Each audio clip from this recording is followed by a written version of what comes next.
अगर मैं कहूँ कि काशी में एक ऐसा स्थान है जहाँ पहुँचते ही सबसे बड़ा पाप भी हार मान लेता है, क्या आप यकीन करेंगे? सृष्टि के आरंभ में जब ब्रह्मा और विष्णु अहंकार में टकराए, अचानक प्रकट हुआ एक भयानक रूप। उसकी आंखों में प्रलय था, उसकी चाल में विनाश। वही था काल भैरव। लेकिन जिसने ब्रह्मा के सिर को काट दिया, उसे खुद सजा क्यों मिली? सच जानने के लिए आखिर तक देखिए। सृष्टि के आरंभिक काल में मेरु पर्वत के शिखर पर एक सभा बुलाई गई थी। वहां ब्रह्मा जी सृजन के देवता और विष्णु जी पालन के देवता के बीच श्रेष्ठता को लेकर विवाद शुरू हो गया। ब्रह्मा जी का तर्क था कि चूंकि उन्होंने ही सृष्टि रची है, इसलिए वे ही परमेश्वर हैं। विष्णु जी ने कहा कि वे संपूर्ण जगत का आधार हैं, इसलिए श्रेष्ठता के अधिकारी वे हैं। जब विवाद शांत नहीं हुआ तो चारों वेदों ऋग्वेद, यजुर्वेद, सामवेद और अथर्ववेद को बुलाया गया। ऋग्वेद ने कहा, जिसके भीतर सब समाया है वो शिव ही श्रेष्ठ है। यजुर्वेद ने कहा, योग और यज्ञ जिसके लिए किए जाते हैं वो शिव ही परम है। लेकिन ब्रह्मा जी को ये स्वीकार नहीं था। उनके उस समय 5 मुख थे। उनका 5वां मुख, जो अहंकार और तामस अंधकार का प्रतीक था, भगवान शिव की निंदा करने लगा।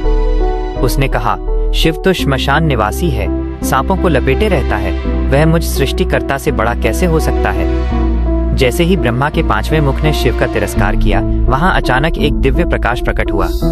उस ज्योति पुंज के मध्य से एक अत्यंत भयानक रूप उभरा। शरीर पर भस्म, हाथों में त्रिशूल और दंड और आंखों में प्रलय की अग्नि। यह काल भैरव थे।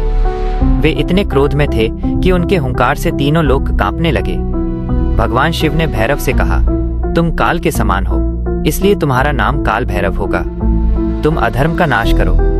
भैरव ने क्षण भर की भी देरी नहीं की। उन्होंने अपने हाथ की उंगली के तीखे नाखून से ब्रह्मा जी के उस अहंकारी 5वें सिर को काटकर अलग कर दिया। अहंकार का अंत तो हुआ, लेकिन ब्रह्मांड के नियमों के अनुसार किसी ब्राह्मण या देवता का सिर काटना घोर पाप था।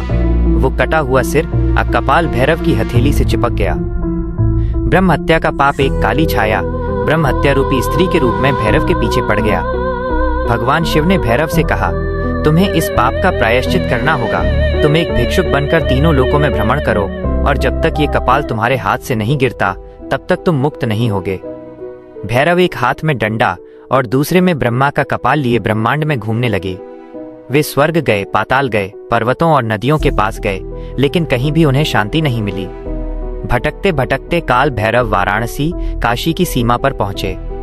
काशी के बारे में कहा जाता है कि यह स्थान भौतिक जगत का हिस्सा नहीं है, बल्कि शिव के त्रिशूल पर स्थित है। जैसे ही भैरव ने काशी की पवित्र धरती पर पैर रखा, एक चमत्कार हुआ। वो कपाल, जो वर्षों से उनकी हथेली से चिपका था, अचानक जमीन पर गिर पड़ा।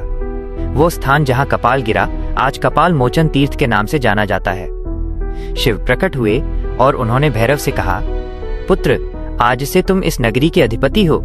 यहाँ मेरा शासन तुम्हारे माध्यम से चलेगा।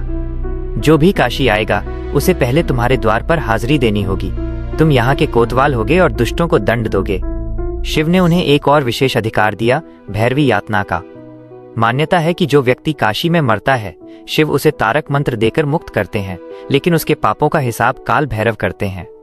वे मृत्यु के क्षण में उस व्यक्ति को अत्यंत तीव्र लेकिन संक्षिप्त यातना सजा देते हैं, ताकि उसके सारे पाप धुल जाएं और वह पूरी तरह शुद्ध होकर मोक्ष प्राप्त कर सके। इसीलिए आज भी जब कोई भक्त काशी जाता है, तो वो सबसे पहले काल भैरव के मंदिर जाकर दर्शन करता है। वहां उन्हें सरसों का तेल चढ़ाया जाता है और भक्त सुरक्षा का काला धागा बांधते हैं। मंदिर के पुजारी भक्तों को मोरपंख के झाड़ू से झाड़ देते हैं, जिसे काल भैरव का आशीर्वाद माना जाता है कि उनके जीवन से सारी नकारात्मकता दूर हो जाए।